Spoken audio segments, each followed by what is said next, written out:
switch to English and start with a short background to why we are arranging this webinar at Klimatsekretariatet. So as a short background, when Russia first attacked Ukraine on the 24th of February this year, I think we were all shocked and appalled. First and foremost, of course, because of the brutality and the suffering that this attack inflicts on the Ukrainian people. But also being engaged in the battle against climate change, as I guess most of us here today are in one way or the other. The very notion of starting a war seems so off the track that it is necessary for us to be on, and that it is necessary for us to be on now, or preferably a few decades ago. So at least in my head, these two crises, Russia's criminal war on Ukraine and the climate crisis, they kind of seem to block out each other. On the one hand, when there's a criminal attack on a country around the corner, that's where you're supposed to direct your attention and your efforts. Otherwise, you're just a little piece of shit, as Astrid Lindgren put it in The Brothers Lionheart. On the other hand, if we don't direct our attention and our efforts on the climate crisis now, we're doomed anyway. So there might not even be any pieces of human shit left in the end. So in that context, having those depressing thoughts and feelings of being trapped in a dilemma, I was knocked to the floor of admiration when I came in contact with Ukrainian climate activists and movements, because these people were the ones being attacked, and they did not let themselves being depressed or stopped in their efforts. On the contrary, they were and they are the narrators of future scenarios in which we not only manage to stop Putin's horrible war, but at the same time ramp up the battle against climate change. So at Klimatsekretariatet, we felt we needed some of that energy. And if possible, also, we wanted to contribute, if ever so little, to the efforts of the Ukrainian climate and anti-war movement. So one of the leading voices behind this movement in Ukraine comes from the organization Ecoaction. And with us today, we have Valeriya Izhyk, senior energy policy expert at Ecoaction. And since a few months back, she's also the coordinator of the Working Group for Electricity and Distribution Systems at the Council for European Energy Regulators, CER. So Valeriya, a warm welcome to us at Klimatsekretariatet and today's webinar. Thank you very much, Emma, and I'm really pleased and honored to speak to you today. And it was a great pleasure to spend all these days preparing this webinar. So I'm really grateful for all the people who contributed their time and effort to do this webinar, and to all participants who found time in their schedule and joined today. Thank you. Valeriya, I would like to start with asking you a bit about yourself. Who are you and where were you? And what did your life look like before the 24th of February this year? Where were you? So I think I was one of those privileged Ukrainians, though by pure luck, because on 18th of February, I went to Brussels because I had an appointment in the commune where I lived studying in Belgium, and I had my ticket back on 25th of February. I think starting from, we were waiting the war to start on 16th of February, because Americans said that it will be on 16th of February. And nobody believed it would start, because we are holders of the same civilization, and we used to think that that all the wars are in the past. And because I'm trained as a historian, especially in the history of the Second World War and USSR as regime,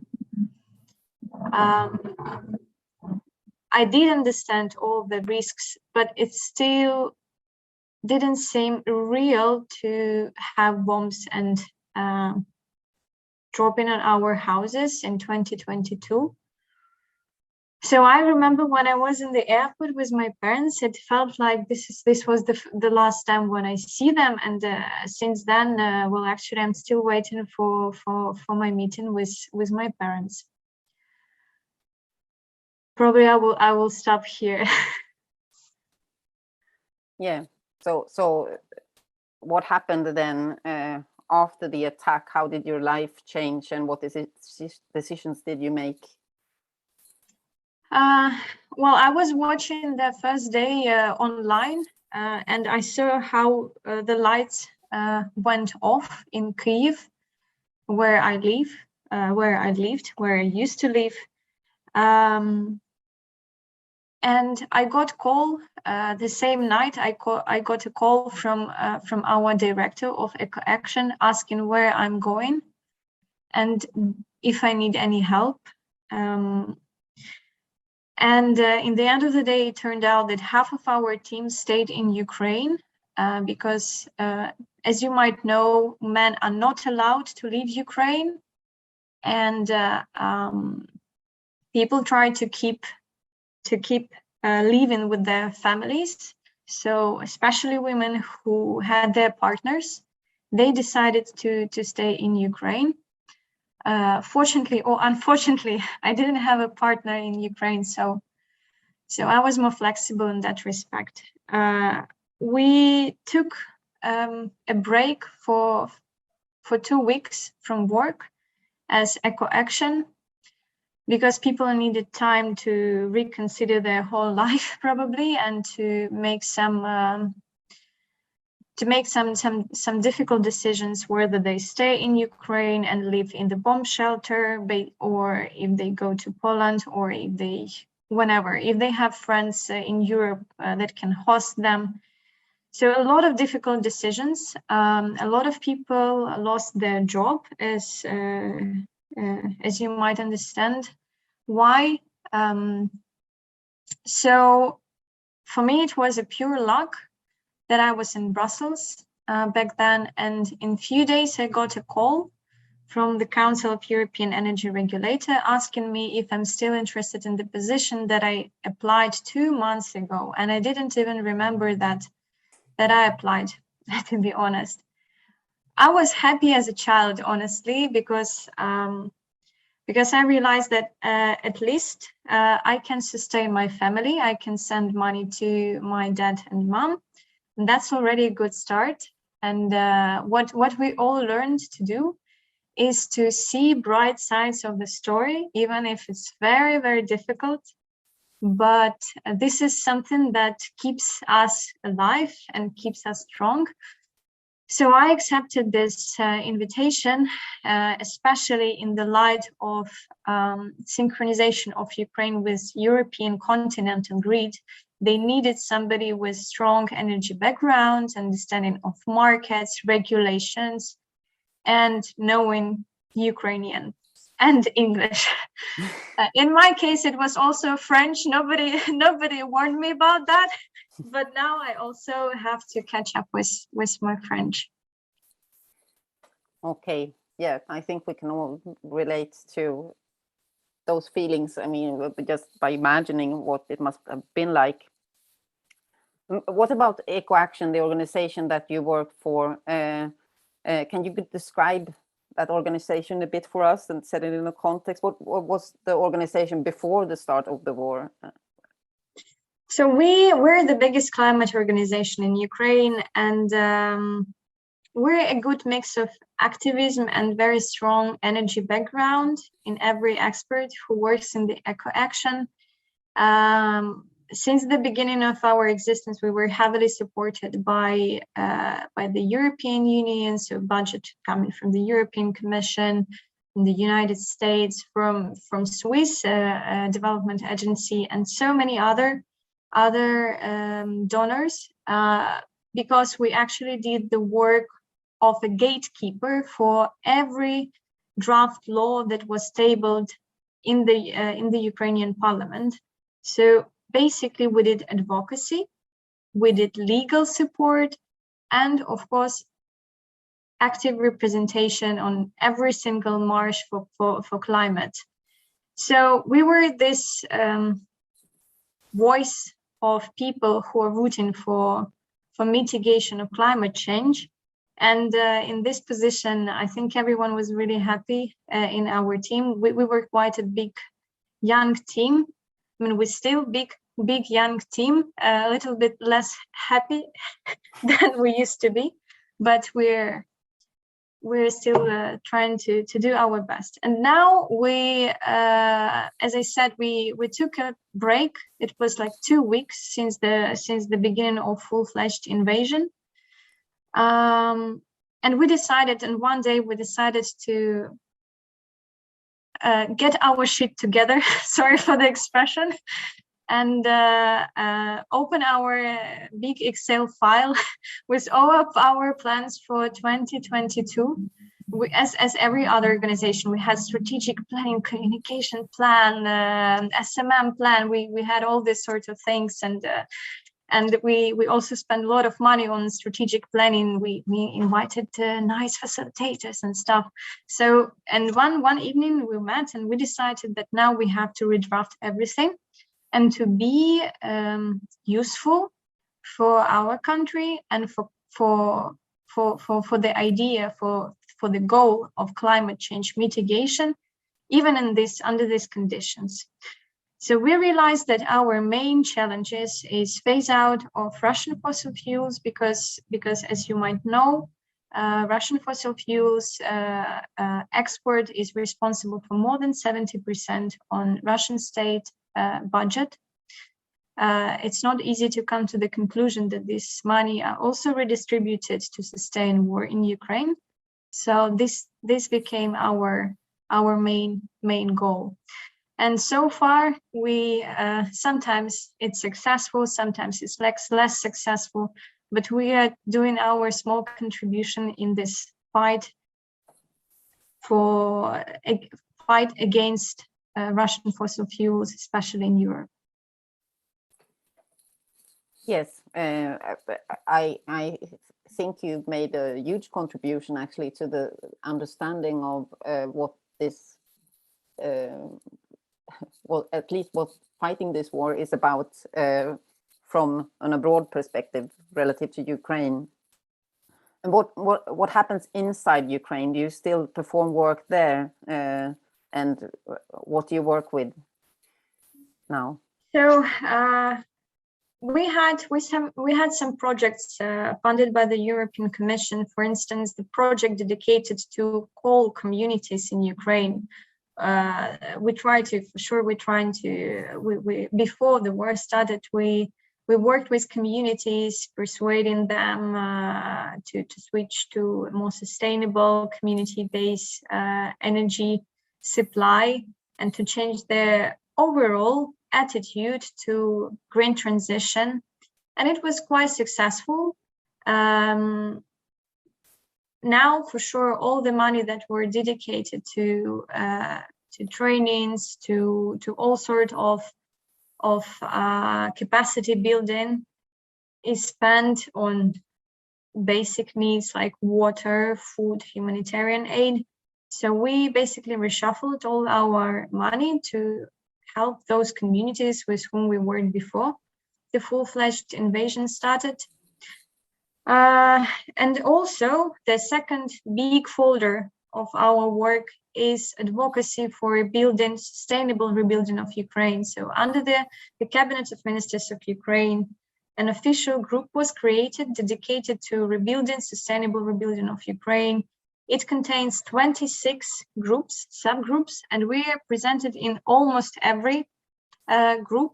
And the idea is to draft how Ukraine will look like when we win. We don't say when we live in peaceful, we will say when we win, because unfortunately in this war there is no other way to get back to normal. It's only by winning.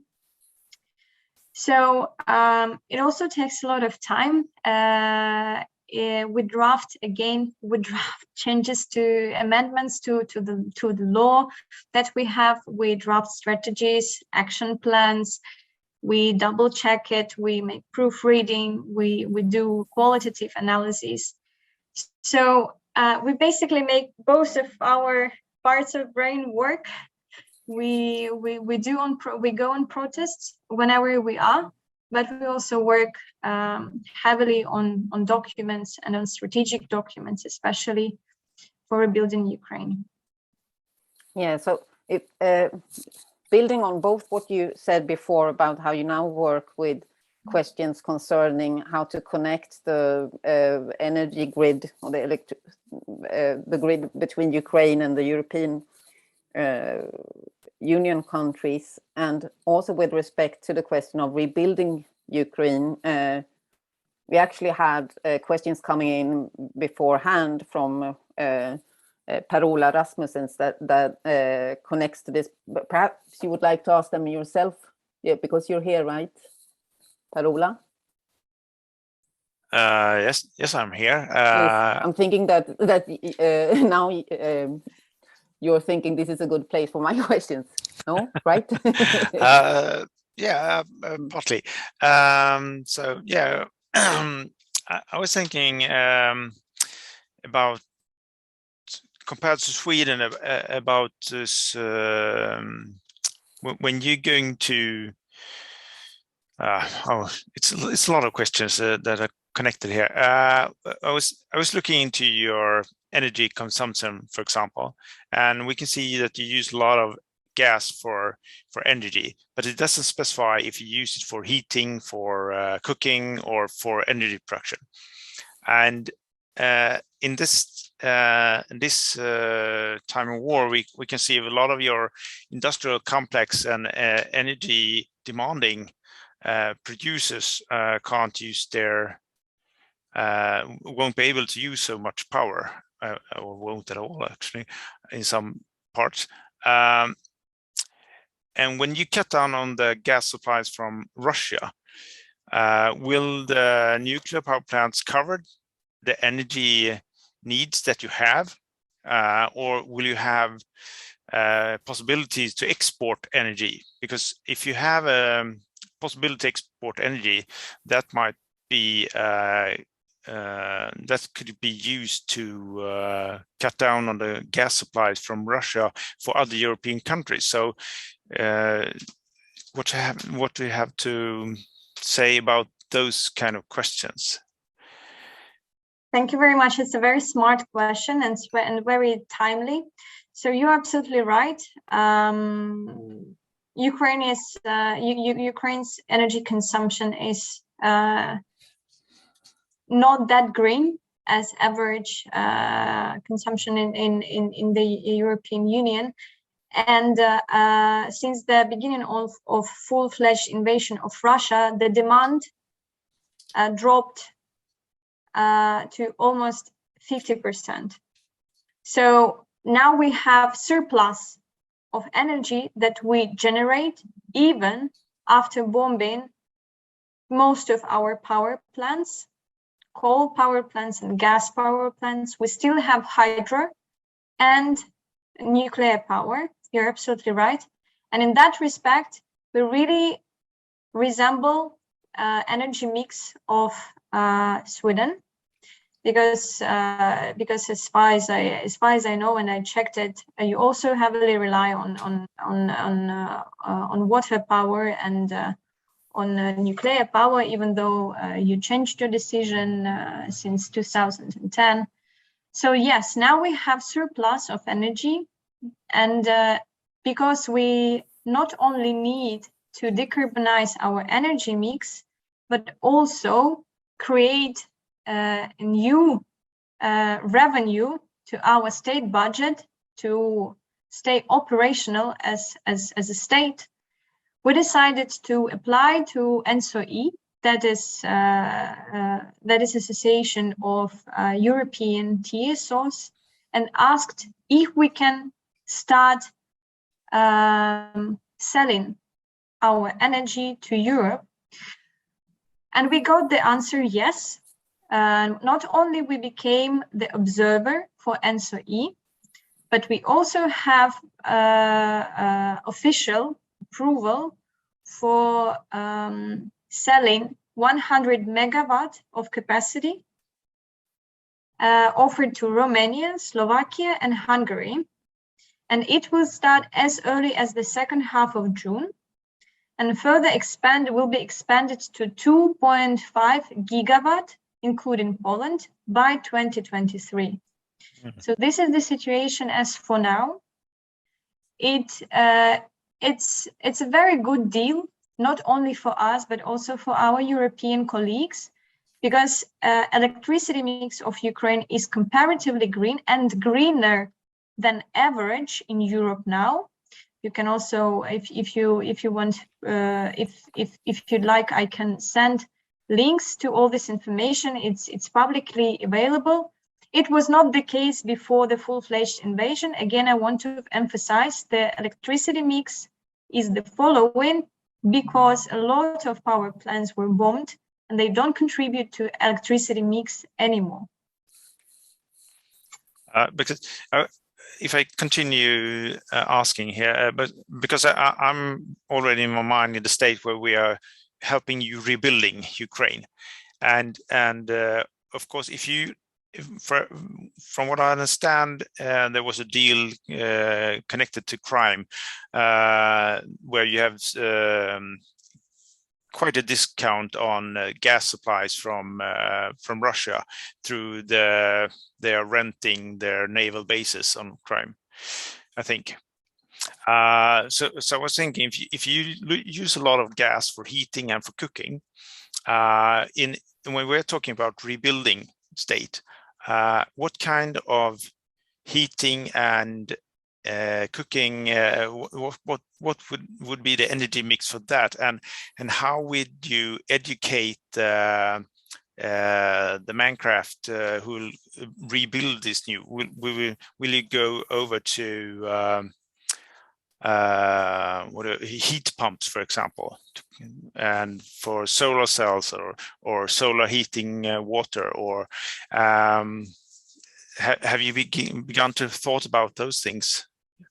Absolutely, this is in our agenda, in the agenda of all climate and energy organizations in Ukraine. What we try to do now is to keep our government under control in terms of crafting the energy mix of after-war Ukraine, because we don't want to get back to the business as usual, where coal and gas are responsible for more than 30% of our energy mix. That's absolutely unacceptable, especially not only because of the climate change to which we are contributing, because we're the biggest country in Europe, we're bigger than France, for instance, but also because gas in Ukraine now is equal to Russia. So you also should understand that you should understand this behavioral change that is happening in people's mind now, that fossil fuels is not only about the main cause of climate change, it's also the main cause of Russian aggression. And it will help us to switch this worldview where actually gas and coal are considered as something extremely dirty and criminal. That's not that easy, as we wanted to be, because we still have our major producers of gas in Ukraine. And this will be our next battle, I would say, but more on a domestic level, to keep them under control and to boost green energy, while at the same time not allowing more nuclear energy at the level that is promoted now. Because in Ukraine, you have to understand also one specific thing. If you invest in nuclear in Ukraine, you contribute to distorted market, because nuclear energy in Ukraine used to be the one that subsidizes our tariffs.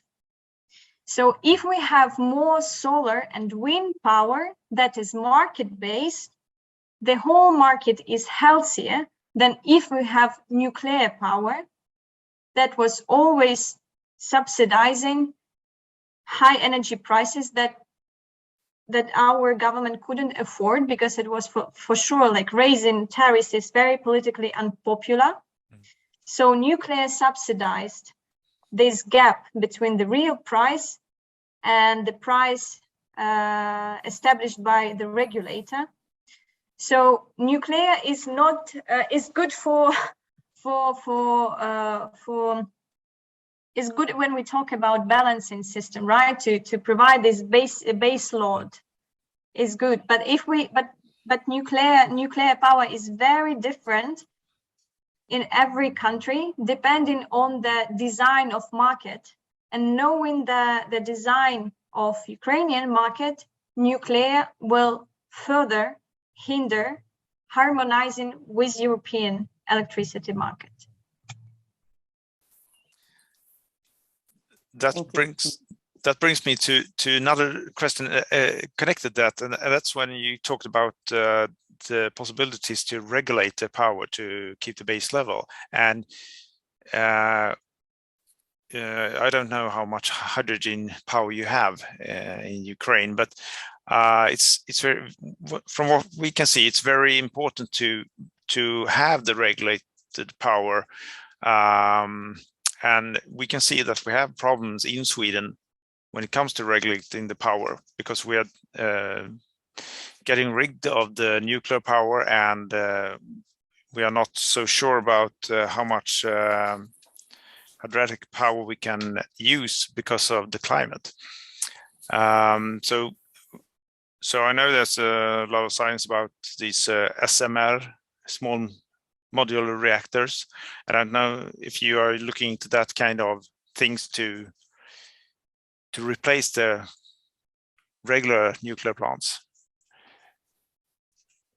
So just a small excursus into the history of nuclear in Ukraine. We have a very old reactors that were built in USSR. They are all working beyond the normal years of exploitation. That brings me to my next point, that nuclear is not only this is not only the reason of distortion of our markets, but also extremely unpopular in terms of safety.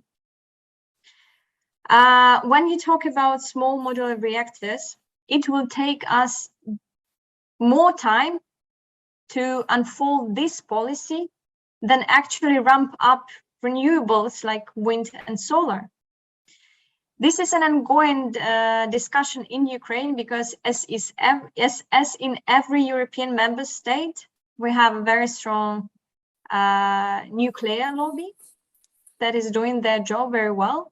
And we have also wind and solar associations. And now when we're in the middle of the decision, EU taxonomy, if you might know about the EU taxonomy, now we decide, the European Union decides if nuclear and gas will have this green status for further private investments, if nuclear and gas will have this label of green investment in future, and if gas has this transition status for the future. And it's very important to understand, if we invest in nuclear, if we build if we rebuild Ukraine, for instance, based on nuclear, it means we take money from solar and wind. And that's not exactly what we want, especially having a lot of research on our hands that actually prove that it's just not economically feasible. I don't know if I answered your question, but also I would be happy to send you some links to some good articles that explain this policy choice. Maybe it will be enlightening and will bring some interesting insight in comparison with Swiss policy regarding nuclear.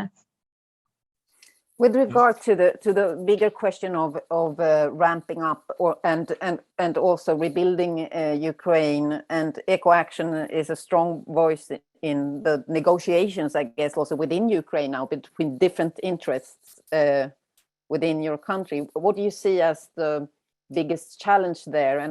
And so, two questions: what is the biggest challenge, and what could the outside world do to support your efforts? Do you see what I mean by those questions? Absolutely, Yeah. Emma, absolutely. So the biggest challenge is not to get back to business as usual, as I already mentioned, because there is still enough capacity to facilitate domestic gas production, even if it will not cover our demand in gas, at least when we compare it to pre-war numbers.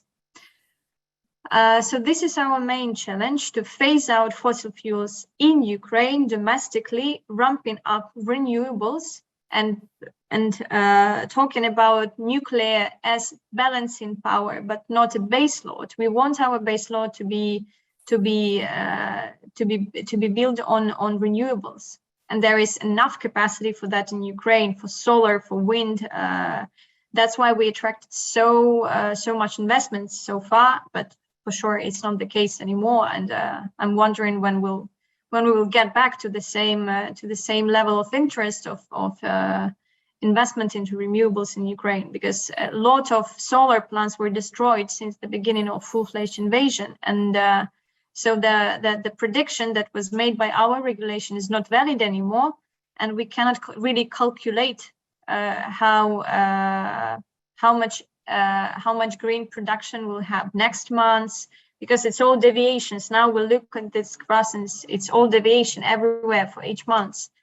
But what can Europe do is definitely phasing out gas and generally fossil fuels. We're not talking only about Russian fossil fuels. We're talking about fossil fuels in general, because we're so intertwined. The markets are coupled. Our economies are intertwined, and every decision contributes to the overall trend that contributes in its turn to phase out of fossil fuels. Because everything that we're doing on the market is a market signal, and if we keep on investing in green energy, in energy efficiency measures, in heat pumps, especially that was mentioned today already, it will contribute to rebuilding of Ukraine. Because also our politicians will look at you guys, what you're doing here in the European Union, and this will be mostly like this all the time. So what you do is give an example, is a role model that we're following. And if we see that, for instance, from recent news, we see that some countries increased their gas and oil consumption, especially of Russian origin, it doesn't bring it doesn't help to keep our morale high, and it also gives more arguments to our politicians to shape the narrative around fossil fuels as a considerable part of our energy mix after our victory. So being a student is already a lot. So that would be my conclusion for this question. Thank you. So before we started today, we talked a bit about this report that came out just 2 days ago from CREA, Center for Research on Energy and Clean Air. And this was a report about what has happened with regard to the Russian exports of fossil fuels since the beginning of the war. And the report concludes that the revenue for Russia was something like, what was it, 97, I think, billion euros for the first 100 days of the war, that is until the 3rd of June. And 57 billion euros of that was imports to the European Union. Still, there was a decrease in export from Russia by, I think, 15% in May. But still, they made more money because the price on oil went up, partly due to the sanctions that was supposed to stop Russia, or at least make it harder for them. So the tragic irony is that they actually made more money than last year. What is your take on that?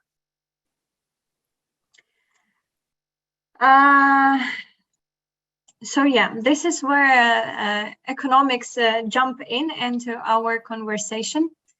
That's exactly how it works. Russia as a player in the market provides more volatility to the market, and markets react to the situation, and especially taking into account that Russia is responsible for 1/3 of gas supply generally, and the first supplier for European Union. And Russia weaponizes gas supply, meaning decreases or increases it, responding to different decisions made in the European Union. So, as you might know, there was cutoff for Bulgaria, for Poland, for Finland. And this is exactly what's happening. Gas price spikes when these decisions take place. But there is another side of the coin. Do we really feel comfortable continuing paying Russia for gas, knowing that not only we pay to Russia, but we pay to Russia 3 times more than we used to do, and we know this where this money go after? So what is my main idea? My main idea is that these numbers, to my view, have to nudge European leaders to speed up phase out of Russian gas and oil. But what we see in reality is that on spot markets, Belgium, France, and the Netherlands continue purchasing Russian gas. And it's not long contractual obligations. It's decisions that consciously made in the middle of the war by traders.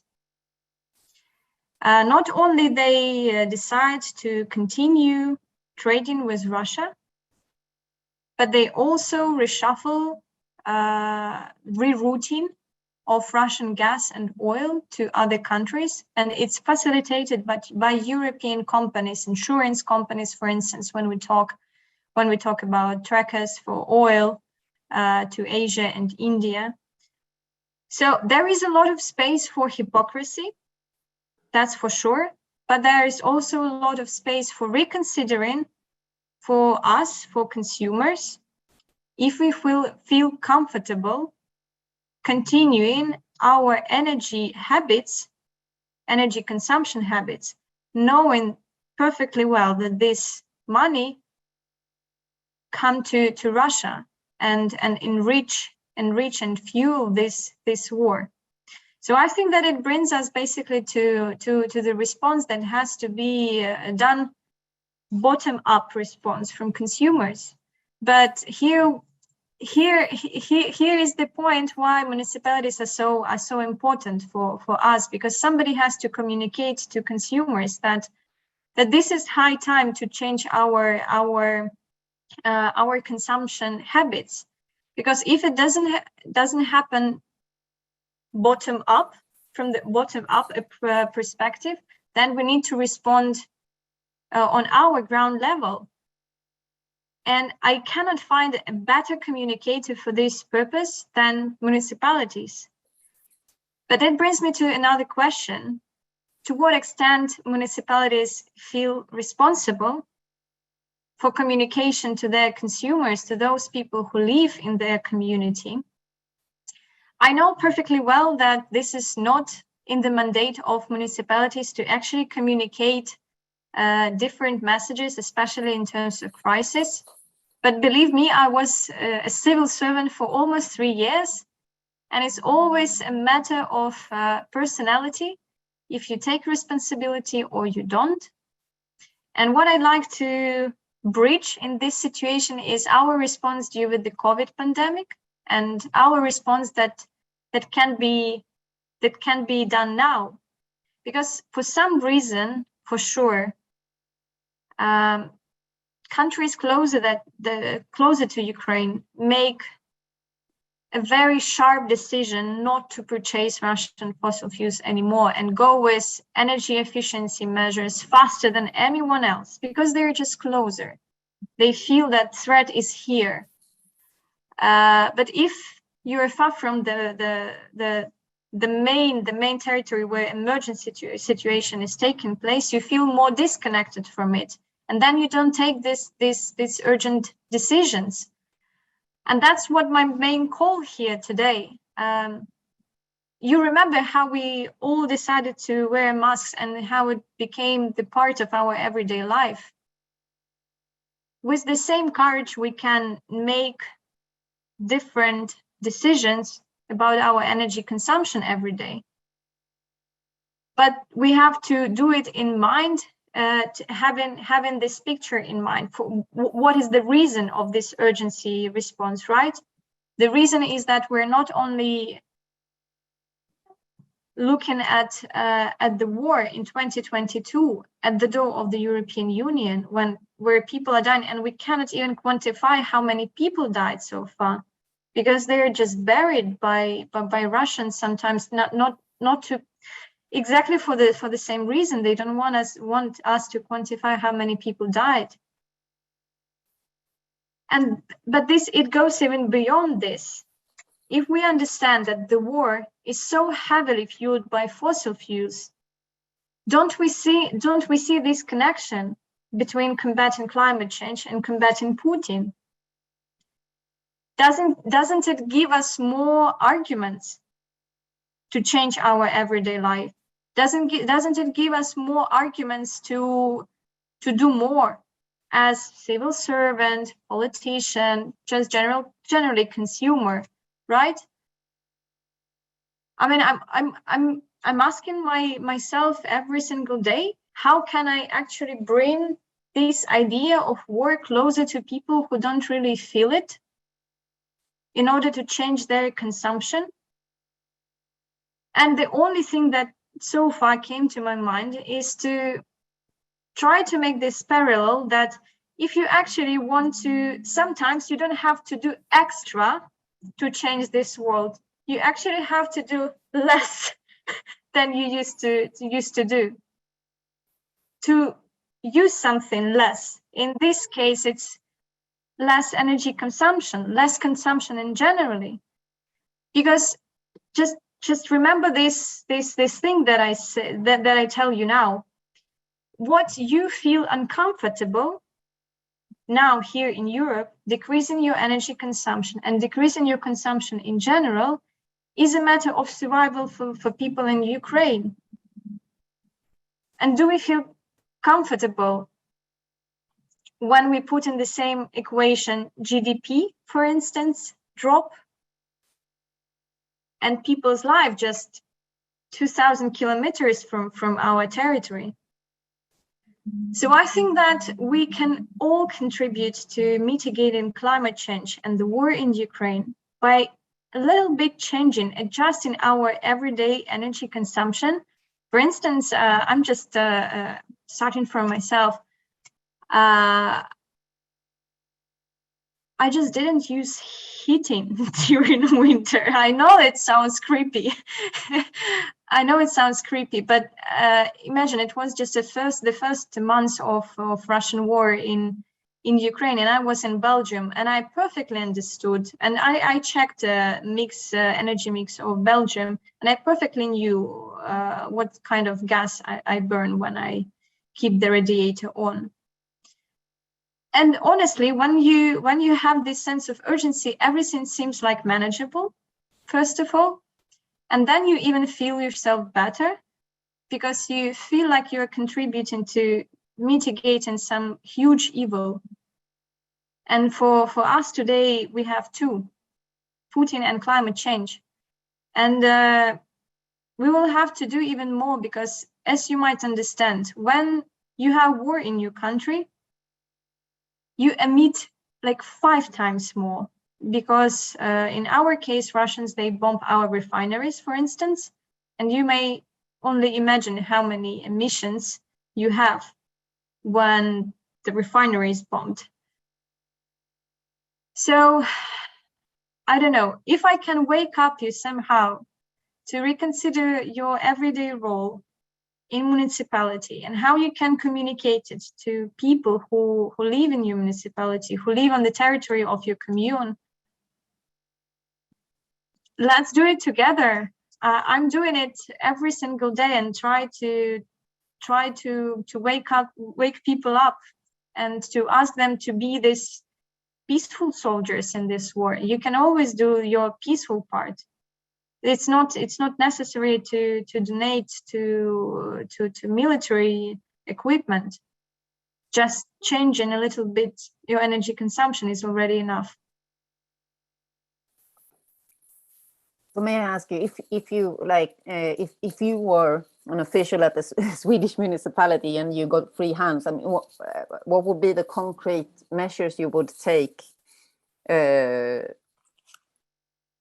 So, I mean, just to give a little background, so in Sweden, I guess some people would think that, well, we're not like other European countries because we don't use gas for heating. And so we're not, in that sense, part of the problem. We have the others who should do their job, but we're all already kind of on the safe side of things. What would you have to say to that? Well, yes, that's why congratulations for not being excessively dependent like Germany.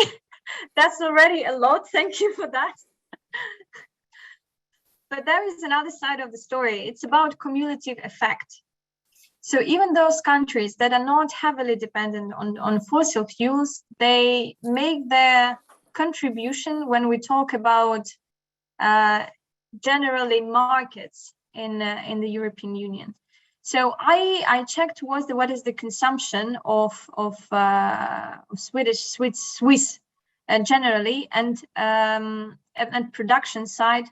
So Sweden produces more than consumes. So basically you sell your electricity and generally your generation to Finland, to neighboring countries. But together with this, that is quite a good situation. Like you have your own production, you don't really need to be dependent on anyone else. But at the same time, when crisis hits you, instead of launching policies that will incentivize to consume less, so it's demand side of the market, you just cover those gaps in electricity payment by subsidizing it, what sort of message it gives to the consumers? So I'm a consumer, and I used to pay 100 euros for my electricity, but then energy crisis comes, and I understand that I have to pay 300 euros for my electricity bill. But because I know that my state will cover this gap in my electricity bill, I don't need to change anything, because my country will take care of this. And in peaceful times, I would say that this is a welfare state approach. But in times of crisis, it simply disincentivizes consumers to do anything with their energy consumption. And the part of the story is not about supply side, because supply side is who provides us gas, oil, electricity, but it's also demand side. And we are not working with demand side to the extent that would bring us to less consumption and, as a result, less purchasing of fossil fuels in general. Like now I talk about markets in general. Sweden is really lucky in that respect. So for municipalities, it's very important to switch on and play their part in communication part. I perfectly know that it's not part of your mandate. But if you have schools, universities, different entities in your community, you can always find one interested person in each of entity and try to communicate basic messages about reduction of energy consumption. It doesn't really take that much time. It costs nothing, but it builds this network of understanding between people who provide policies and people who consume policies. Of course, you will probably react that all these measures, they go beyond municipalities' responsibilities. But this is exactly what people do in times of urgency, in times of crises. If I tell you what municipalities do now in Ukraine, that's just, I don't know. All these people,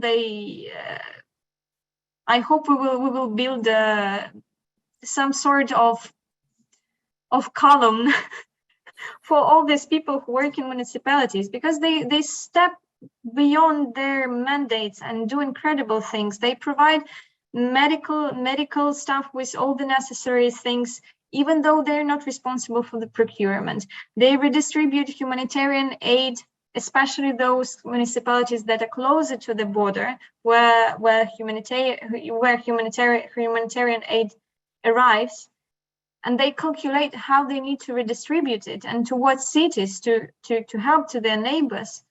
And believe me, there is no time for decision making. They don't wait until somebody from the higher management will say you have to do this and that, because there is no time for that. You either do this and survive, or you don't do this, and then nobody will ask you, or nobody will accept your argument. It was not in my mandate. It was not in my contract. So I think that sense of urgency, maybe, I don't want to say this, but this is really difficult to transmit the sense of urgency for somebody who is quite far from it. This is our main problem, why we cannot get the equivalent response to what's going on in Ukraine, because you actually react proportionally to what's going on when you come and see what's going on. That's why I think, for instance, Commission is more active in response and more ambition when we come, for instance, to sanction packages, right? They come up with something super ambitious, because Ursula von der Leyen went to Bucha when Bucha happened, and she saw this with her own eyes, what happened there, and she understood that actually it's not that far from us as we think. And unfortunately, if you also follow the news and official statements of Russian government, it doesn't sound like he's going to stop on Ukraine, because the idea is imperialistic, is to do the same as Piotr the Greatest did. So basically, he's collecting the empire that was yesterday, and that's why it's so important to stop it in Ukraine, and stop it with so many different measures. And one of these measures is energy efficiency and reducing energy consumption. Thank you. Let me ask you about that. So reducing energy consumption, I'm guessing that this is your focus, because this is what would, I mean, this has to do with behavior. So you can have like immediate effect of what people do, what choice I make today and the day after and so on. Whereas other measures say build up the sustainable energy systems and so on, even though they might be quite quick. If you focus on it, it's not direct. But what are the different time perspectives, do you think? And what, if we look in a short time perspective and a middle term perspective, what are the different kind of measures that you see necessary for addressing both the safety issues of Europe, but also climate change issues? Short-term perspective is today.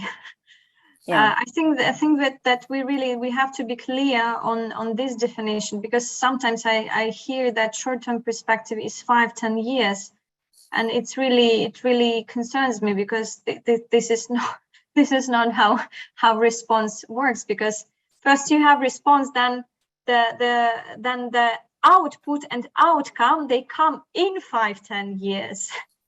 Especially when we talk about demand side of mitigating energy crisis. So short-term perspective is doing something today. And again, I will repeat myself. There is a top-down approach, but there is a bottom-up approach. And while we are waiting for politicians to make decisions, right? And we activists, we do ourselves to bring this sense of urgency to them, we still cannot 100% rely on them. So we have to be active on the ground level. That means municipalities. So what we can do today is to write 10 messages, 10 simple messages to our households on our territory, in our communes, that we will communicate through different entities in our commune. What I mean, for instance, if I'm a civil servant on a local level and I have 5 schools and 2 universities in my commune, I will go to them and ask them to do this and that. And we will craft these messages together, and then they will communicate them on their level. And this is a cascade communication that actually brings social mobilization. It doesn't take money. It does require time. It does require courage. But this is also a wonderful opportunity to step in as a strong personality, as somebody who is bigger than the title in the contract, right? Because I think in the end of the day, we all want to do something that is a little bit bigger than when we used to think about ourselves.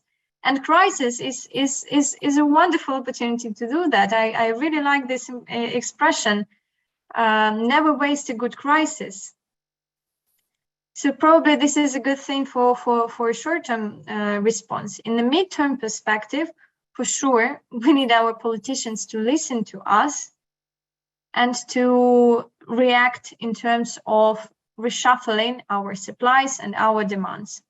So in terms of, if we talk about Sweden, we mostly talk about selling electricity to those countries that suffer more from fossil fuels dependency. The day when Russia cut off gas supply to Finland, their electricity prices and gas prices raised by more than 300%. And this is exactly the time when Sweden stepped in and provided more electricity supply to Finland because they needed to, because their electricity mix is also a little bit dependent on gas prices. So Sweden was, because it's less dependent and it's two coupled markets, Sweden ramped up electricity to Finland. And in this way, it's a cumulative effect that works like this is the sense of solidarity transformed into market actions. Sweden is really the country who can help others to mitigate their dependency, and I think that this is the best role that we can imagine for. Like, so one thing is trying to mitigate your own dependency, and entirely different story is to be the one who actually saves other countries, especially neighboring countries, in a state of emergency. And I think that Sweden is very good in this. But again, we both understand that this is the level of regulators, this is the level of TSOs and DSOs. And while they're doing their job, we have to be active communicators on our ground level.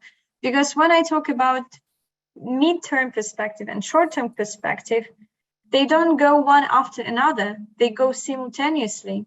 Because for TSOs and DSOs and for marketplace in the energy sector to make decisions and to see reactions of the market, it takes sometimes more time than for us to communicate to our citizens how we need to react and adjust our habits, our everyday consumption. But in the long-term perspective, it boils down to phase out of fossil fuels in general. It's not only about Russia, because I also think that it's not a secret for any one of you that when we stop financing Russia, paying for fossil fuels, we just start paying to other countries outside Europe that are not democratic as well. So we're fueling other non-democratic regimes. So I think that's also a good argument for us to think about if we feel comfortable doing this. But this is, of course, it's a long-term perspective, but it has to start today. It had to be the case 50, 70 years ago, but here we are talking about this when we see people dying because the war is fueled by fossil fuels. I remember you telling me that Norway is now they are going against the rules that they had before and increasing the drilling for gas in order to, of course, and I asked you, and you said that this was probably a necessary measure in the short term. And what do you mean by short term there? Is it, it's not 5 years there either, I guess? That's a very good and tricky question. Yeah. So what we see now is that some member states or countries that are part of economic union with the European Union, they decide to change their domestic policy regarding domestic production. And it's the case for Norway. They portray it as a short-term decision to support Europe in its phase out of Russian fossil fuels. So basically, if we say no to Russian gas, we say yes to Norway gas. But of course, you can imagine the response of climate organizations in Norway. So they were fighting for years to keep the gas producers under control. And now, with an image of Prince on a white horse, Norway changed its policy to save Europe from Russian gas dependency. I'm really. It's a pity that we don't have anyone from Norway here, because they would bring more clarity to what's going on now there. But Greenpeace Norway is doing their best now to make sure that this is not a beginning of a long story of Norwegian production of gas in Europe, because now it's looming in the background that Norway can become the biggest producer of gas in Europe because of that. And that's for sure not for the benefit of Norwegian people who live in this country and who will experience some externalities of gas production in their own country. So if we talk about years, how many years it will take to make this short-term decision to save Europe from Russian gas dependency, I hope it will not take more than 3 years. But when we look at those at the pace of investment into green technologies and dropping of the price of green production, we do understand that it might take even longer. But again, why? Because there are not enough market signals that would nudge us to invest more, not in nuclear, but in green energy, in renewable energy. So the consequence of that reasoning, I guess, is that the best way that we in Sweden can support a system that also serves climate is by investing in green energy, like solar and wind. And I don't think that solar is for Sweden probably not the most sunny country, but definitely wind. And there are different views on hydrogen production, and it was mentioned once already today. Ukraine was also mentioned in European hydrogen strategy as one of main partners for hydrogen production, but for sure it's not the case anymore because we're waiting for at least some sort of stability inside. But that would be interesting. The Swiss uptake of hydrogen with the amount of green, comparatively green energy mix. So I think that Sweden, compared to other countries, has way more options to be active in the energy transition than anyone else. And that's also an idea that you usually hear during the conferences, that some countries that have more favorable conditions in terms of energy mixes don't really do enough with the conditions they're in. And then again, it's a matter of crisis that will make them more ambitious in terms of addressing those remaining obstacles that they still have in their energy mixes. But again, this is this wonderful mix of political will and personal will, personal initiative on the ground level. Okay, thank you very much, Valeriya. It's very inspiring and interesting to listen to you. Per-Ola has raised his hand since a while back. Please. Yeah, I was thinking about what kind of discussion is ongoing in Brussels around this subject today.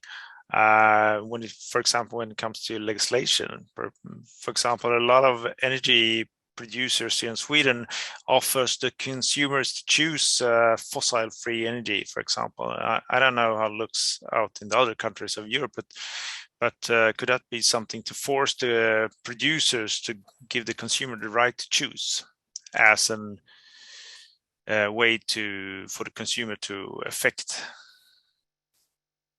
Yes, that's a very good point. What is this right to choose? So this is exactly what is demand side of energy consumption. So we basically say to consumers, look, you have different generators, and you can actually choose what is your electricity mix that runs through the grid in your house. And it gives you a sense of ownership in the energy transition. This is right. But then there is a downside of the story. How do you think how many people can really afford this? Because it's quite expensive. It's quite expensive policy. It's really it's dedicated to those people who are very well informed, first of all, and this is not the case with most of the consumers in the European Union. And this is another space for opportunities for municipalities to actually communicate. How can you change your supplier? How can you actually with the decision of your supplier, how you can contribute to green transition? I absolutely support this idea, but again, it can be affordable by, I'm afraid, not even by 50% of the population of the European Union. And I think that a lot of people who will be exposed to the information how they can contribute to green transition, changing their supplier, will definitely do that. You will do this. Emma already did it. I will do that. But then how we inspire more people to make financial decisions, not to go to Greece this summer, but invest into heat pump or invest into changing their supplier that provides more than 90% of green energy to the grid. So this is again behavioral decision, and it should be motivated by something very, substantial, like either concern about climate change and our individual contribution to climate change mitigation, or I will humbly say maybe war in Ukraine will be also one of these arguments. But this is 100% the way to go for most of the consumers who consider themselves as factor A, well off enough to afford it, and conscious enough about the consequences of these financial decisions for other areas of their personal life, like purchasing different other things, like, I don't know, in my case, in its computer, like I postponed this decision because now I have to donate to army most of my money. But there should be enough motivation for this sort of decisions. I was also thinking about doing this transition. What kind of products must be available in large quantities to support this? When it comes to solar panels, hydrogen solutions, wind power, and power grid solutions, because as you talked earlier, it's we don't want to contribute to non-democratic countries, and knowing that the most solar panels are coming from China, or at least you use ground material from China to produce this. And we also have the fact that China is the world's biggest producer of silicon, and Ukraine is producing most of the neon gas in the world, I think 85%, and both those components are extremely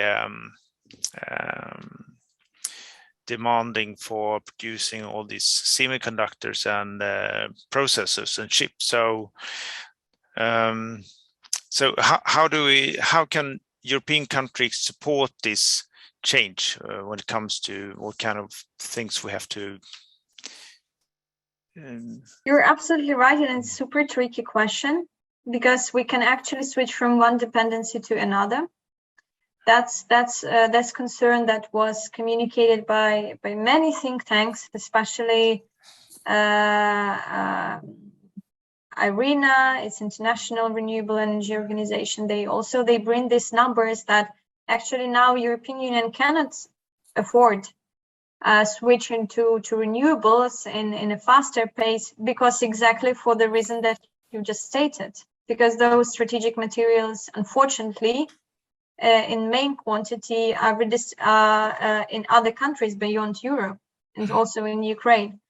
What brings me a little bit of positive perspective to this whole discussion is the fact that there are already projects that recycle the strategic materials that used for solar panels and for semiconductors. For sure, we're not talking now about market scale production, market scale recycling of this strategic components of the semiconductors, but that's already the beginning of the story. At least it's already something we can work on. When I think about hydrogen in this whole story, that hydrogen doesn't really need, right, that many strategic components when we talk about, for instance, green hydrogen, electrolyzers, and pyrolysis. I think that it will take more years to retrofit our existing gas pipelines or create the new infrastructure for hydrogen, then scale up the technology that will make our solar panels and our wind plants more sustainable and less dependent on trade with China in terms of the main parts of the semiconductors. So in the end of the story, in the end of the story, it all boils down again on the financial decision where we decide to put the bigger part of the finances that we have. It's either hydrogen or it's ramp up of renewables through investing into technologies that give us more space to concentrate production in the European Union without going and dealing with authoritarian countries like China. But that's a difficult question. There is no answer to that. I think that all people that give some definite answers really speculate on that. That's unfortunately that's what we still have to think about and to really invest our intellectual effort. And it's and this thing about ramping up production in Europe, we have a problem concerned with legislation processes. I think Sweden is one of the most difficult country in the world where you can actually start a mine, and at the same time we say that we have to start up more mines to be self-productive.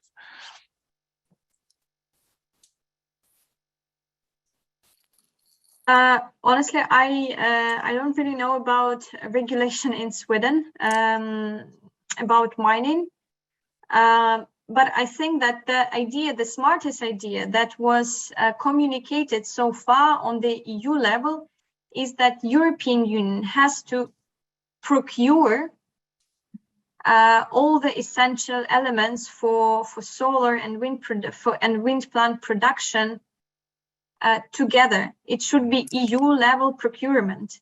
It's the same thing that is happening now with gas. The same has to be done with renewables. This is the only way to have a strong negotiation position when the European Union goes into the external market and negotiates price, and it will give some time, it will win some time for European Union to come up with more sustainable solutions to this dependency on strategic materials for renewables. Is this ongoing discussion in Brussels? Yep. But this is for sure, as you may imagine, it implies that countries pull up their sovereignty again to Brussels, and this is not the case for many countries. They feel like they're losing a lot of their sovereign power in pulling all the decision-making power to Brussels, especially in such an important and strategic question as renewables. So I don't think that it comes any closer to a positive solution so far, unfortunately. But I think this is the next battle that will come when we win these negotiations on joint procurement of gas. It's just a matter of time. It will come up, you'll see it. As soon as we, how to put it, bounce back from this energy crisis, the next one will be how to secure renewables energy production in Europe. Thank you. Are there any other questions from the audience for Valeriya?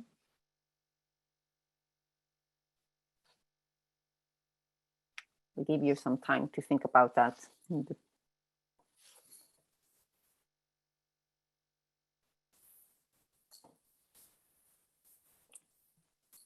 If not, you may just jump in if something comes to mind. Valeriya, if you were to give some summing up or last words for us that you want us to bring from this webinar, what would that be? I would say cherish peace that you have in your country. Cherish the lucky coincidence that you were born in a country that is a welfare state country with enough sources to provide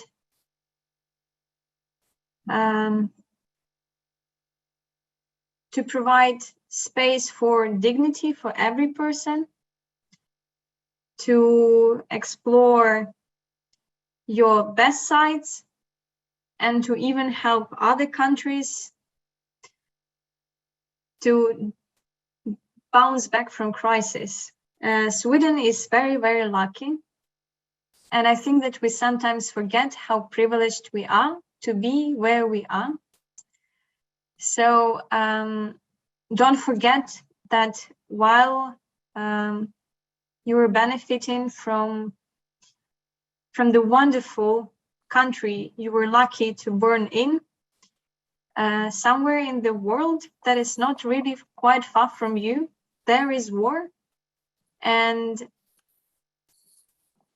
hopefully this is enough for you to reconsider how you can be better, how you can step in, what is your role in the climate change, in the wars that are still the case in Europe in 2022. And also, how can you be more than you are, holding the title that you have? We sometimes need a kick from somebody or from some event in our life to be bigger than we are. And I really hope that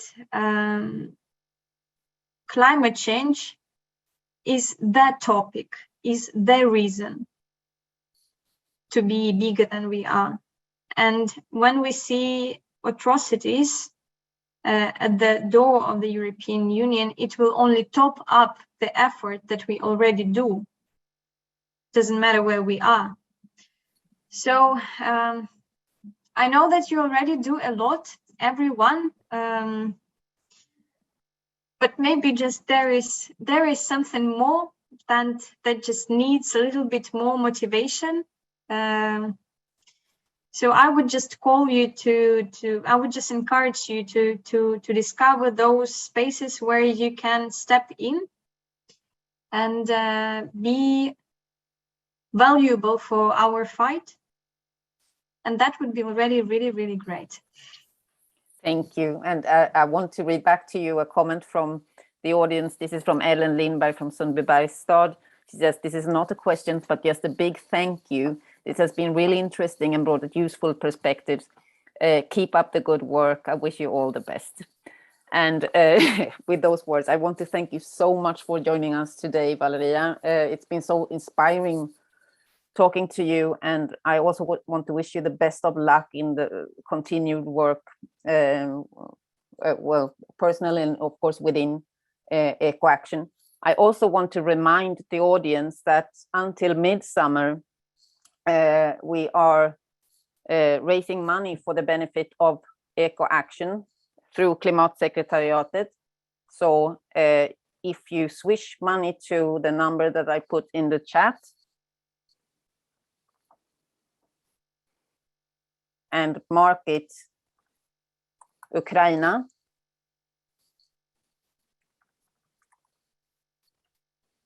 all the collected money will go directly to Ecoaction.